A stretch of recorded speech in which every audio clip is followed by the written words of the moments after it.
Well, hey guys, welcome to the Daily Bits. Glad you're here. Glad you're stopping by. I do want to talk about some gaming stuff.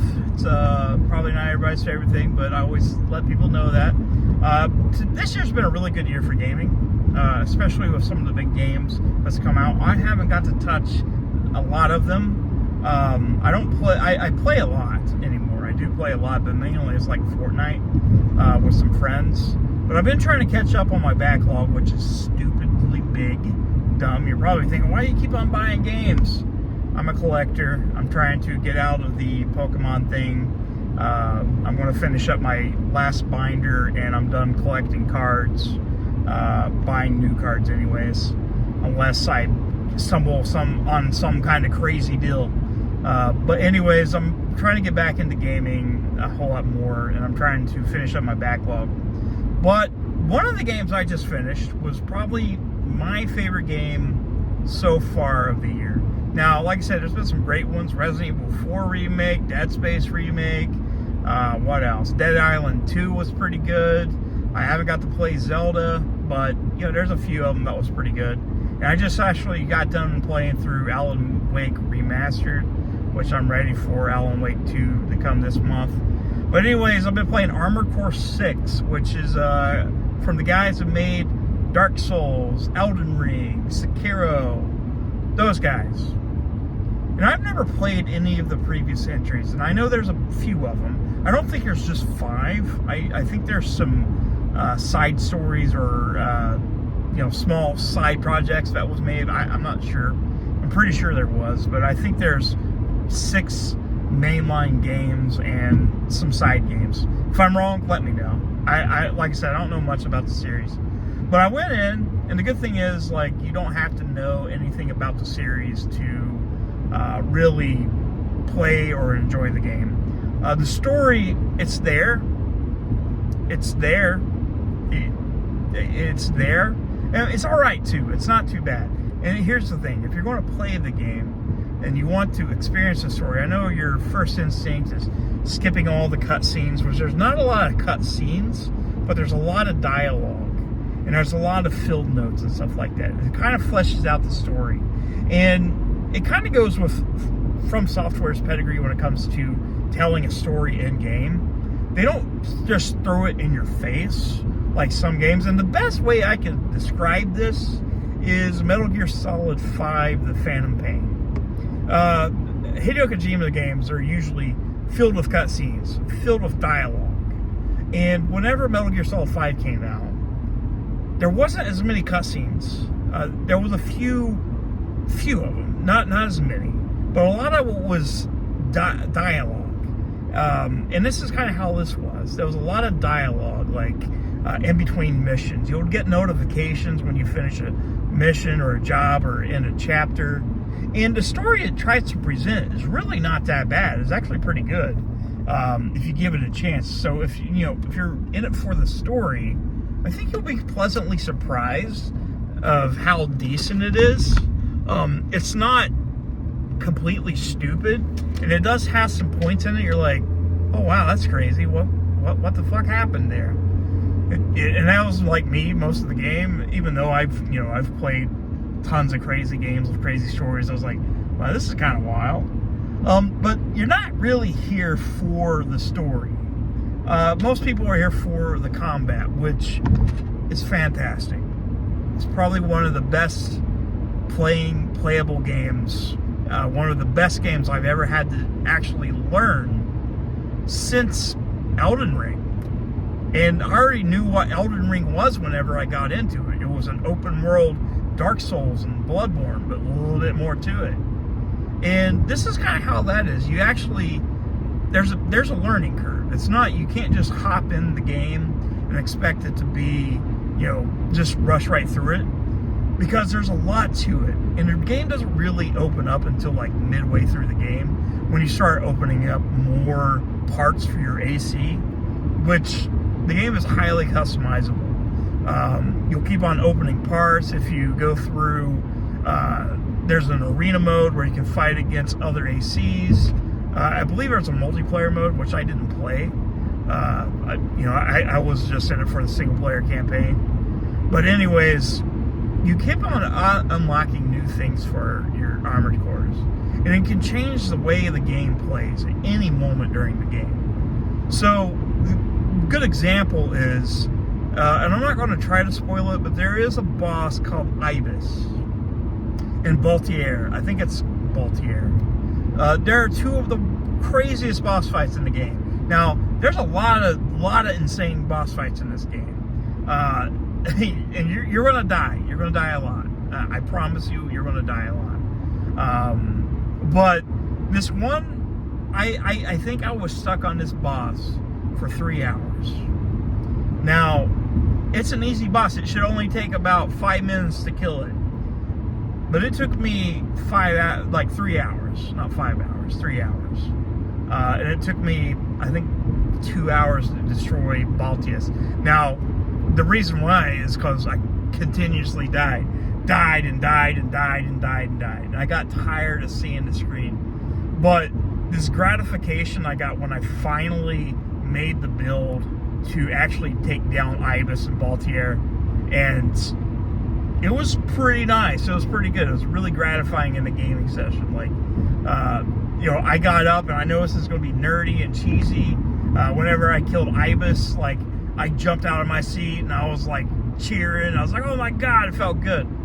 And it finally clicks for you. Like, when the game clicks for you and you kind of finally figure out how to change your armored core to fit certain situations, it's an amazing way to play the game. It's amazing. It's amazing. And it's not just like weapon swaps. You are customizing everything about this actual AC. And you can make it your own. Just make it your own. And you can play this game, and I guarantee it, you're not going to have the same game playthrough. Like, you're not going to have the same playthrough as the first time you played it. You're going to want to experiment. You want to try new things out. There's some insane builds you can save, and it just gets interesting. And the crazy thing is, it's like, there was a feature of the armored core that I didn't know you could use until I got to the last Baltius. There we go. Baltius. Second time you fight him. I didn't realize you could have a shield the whole game. I didn't realize you could do that. And it was that second time. I went through the whole game. I never used a shield because I didn't know it existed. Did not know it existed. And when I fired it up, I was like, holy shit, I have a shield. Why didn't I use this the whole game? Why didn't? I'm sure you have to unlock it because there's like a bunch of them you can unlock. And I was just like, wow, I just learned something at the end of this game that I should have known. But it was pretty good. Like, when I beat the game, like, some of the set pieces and just some of the cool things that happens in the game, like the fastness, like, you're on your feet, like, hardcore, you're moving. You're going to do your best not to stay at a single spot. You have to move. You have to be quick when you play this game. This isn't one of those, like, oh, I'm just going to pop in the corner and get behind cover and all this. No, it doesn't work that way. You have to always be moving. Like, and the battlefields are just big enough to where it works. Now, there are some bosses and some different scenarios where the battlefield is a little bit too small and the boss is fucking ginormous, and you just have this problem of, like, you have to have an AC that is fast and able to fly, or hover at least, because if not, you're just going to have a bad time getting crushed. And like, some of the bosses you fight twice, and some of the bosses have, second phases, and the hardest bosses, they come at you out of nowhere. Like, I'm excited talking about this game. I'm sorry. I'm really excited talking about it because it's probably one of my favorite games I've played this year. And I've played a lot of great games. And this one was, like, gratifying. It's a good moment. It's like one of the finest moments in my gaming like history of gaming where I finally kill Ibis, and I'm like, holy shit. My wife was just sitting there and she sees me jump up in the air, cheer. I was like, oh my God, like I did something. It doesn't even affect me in real life, but it was just like one of those moments you're like, it finally happens and you're like, God, this is amazing. And the game just clicks. It might be my game of the year. Like, I don't want to say it yet because there's a lot of stuff that's still not out, but Armored Core 6 is probably my game of the year. Like, it has to be. Like, and I know, like, I still haven't played Alan Wake 2. There's a lot of games I haven't played. Like, I know people will be like, well, what about Tears of the Kingdom? I'm like, I haven't played Tears of the Kingdom. I'm going through my backlog. Maybe one year I'll finally get to it. But, yeah, out of all the games that come out this year so far, Armored Core 6 came out of nowhere.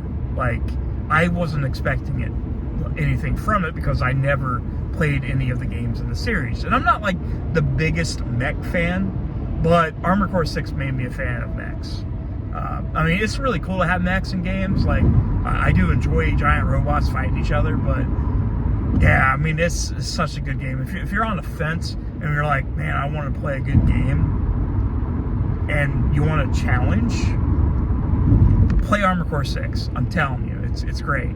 There is a learning curve. I'm telling you right now, it's not an easy game. It's not one of those games you could just hop in there and play it, because it will beat you up, especially on the first couple missions. Like, the first boss fight, it's going to kick your ass. And you're going to be like, man, what do I do? And you have to learn. You really have to learn the situations of how things go. Like, I know in Dark Souls and Elden Ring, you learn the patterns of different bosses, and it's constantly changing. But in this game, it's the same premise, but you have to do it faster. You have to stay on your feet, and you just have to adapt. Like, and adapting would be changing out your parts and just seeing what works. So, guys, if you get a chance and you're a gamer and you want to play something awesome, Armored Core 6 will be the good one. It's on most platforms. You can get PlayStation, Xbox, I think PC. It's not on Switch. But like I said, it's great. Graphics, I mean, they're pretty good. They're nothing like to blush about. Like, it's nothing too great.